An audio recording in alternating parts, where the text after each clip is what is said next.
Today's video we're featuring my son Brandon. He has an amazing recipe called barbecue smoked beans he's going to share with you today. And here he is. He's a famous chef. All right, so the thing we're doing, again, these aren't like the typical baked beans where it's just brown sugar and beans. That's boring. I mean, that's for, you know, you put that in cans and eat that when the zombies come and it's the end of the world. Right now we want to have actually good beans. So what we're going to do here is we had some chopped up bacon, 1 pound of chopped bacon, and it's cooking. It's about ready now already for me to add the other stuff. So what we're going to not do is take out the bacon grease, because when you remove the flavorful bacon grease, the angels cry. So we're going to go ahead and dump in our chopped onions and chopped garlic. Get those all kind of sweated in here. So we're going to let this cook for a minute like this with all that delicious bacon grease soaking in and cooking it and sweating it out.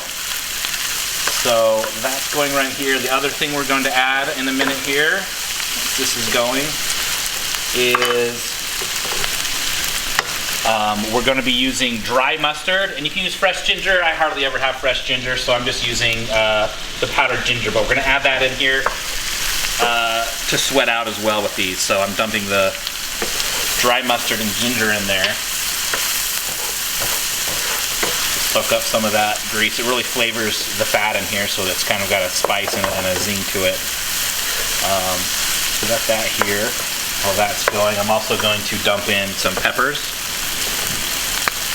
You can use green pepper, yellow pepper, red pepper, sweet peppers. Doesn't really matter. If you want it really hot, you can add some jalapenos. I have a lot of kids and they're pansies and they don't like that, so we kind of keep it mild, but still really good without the jalapenos.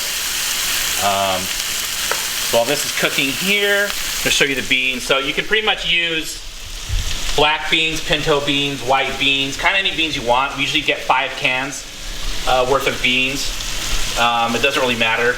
Costco has these organic. They have all 3 beans in there, so we're just using that today. But you can do whatever beans you want. So now that this is ready, so we've got a lot of really good flavors in here already without even having the beans in here, which is why these are so good. What we're going to go ahead and do is we're going to add a little black pepper and a little bit of salt to it. And again, you can see, maybe about like a tablespoon of each. Just get all those spices in there at the beginning so that they really kind of toast up, the toasted pepper, the toasted salt herbs, before we get all the liquids in there, and you lose the chance to kind of get that flavor added with the high heat. Okay, so the next thing we're going to do is add the beans.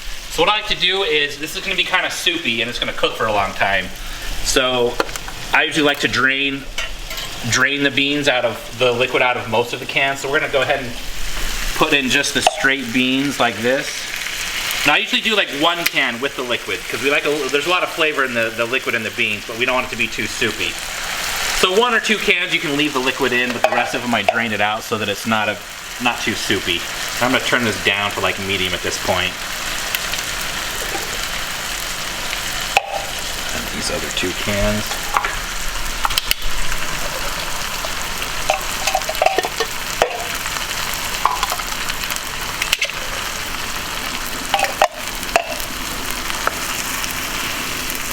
In this pan, I just get the biggest kind of pan you can find. And you only need the dirty 1 pan, so you cook the bacon in there first, then you add, you've seen what we've added here now, the bacon. Now we need to add our liquids. So I have another video where we show you how to make Kansas City barbecue sauce. You can add really any kind of barbecue sauce you want. We're going to go ahead and add the barbecue sauce. We've got about a cup of that in there. Really, if you wanted to add 2, that's fine. It's a pretty forgiving recipe, so if you feel like, hey, it needs a little more barbecue flavor, you can always add more sauce.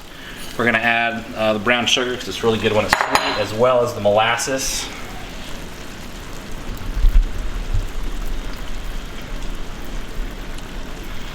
If you're using more of a North Carolina style high vinegar barbecue sauce, you don't really want to add more vinegar, but I like to probably add about another ½ cup or so of vinegar to get a little bit more zing flavor to it. And then the last ingredient here, actually there's a couple of them. One, we're going to add a little bit of liquid smoke.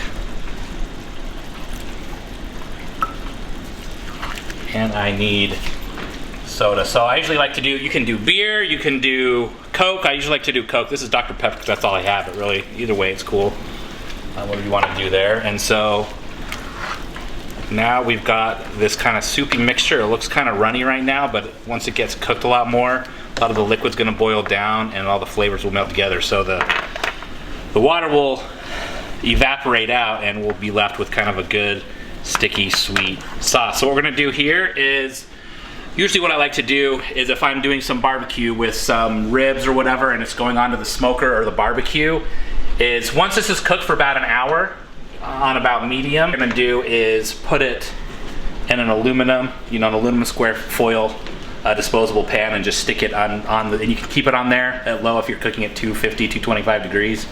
You can keep it on there the whole time, 4 to 6 hours, and let it just absorb all of the smoke flavor from all the other things. Let it cook down. If it ends up after an hour or two, so we're just gonna do it on the stove right here because that's what most people are gonna do because it's the easiest way to do it.